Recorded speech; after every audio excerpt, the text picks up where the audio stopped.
So, magandang araw po. Nandito po tayo ngayon sa Bodge Tarlac. Harap po ito ng Orange Fuel.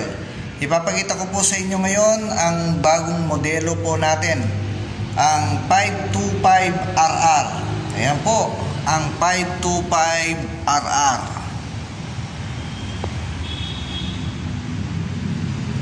Ayan po siya, sports bike po siya.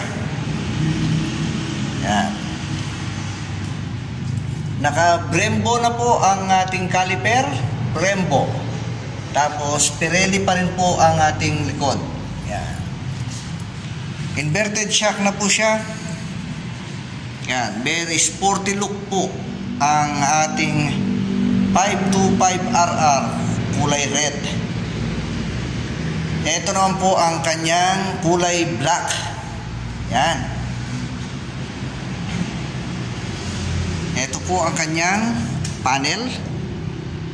Yan, mas malaki po ang panel niya kaysa sa AC. Yan. Mas magaan po ito. Ayan po ang ating Bodge 525RR. Yan. Ito naman po ang Bodge 525R. Ayan po. Double disc brake po siya. ABS po ang harap likod. Nissin na po yung kanyang caliper. Inline 2 po siya. Ayan. 525R po siya. So TFT na po ang kanyang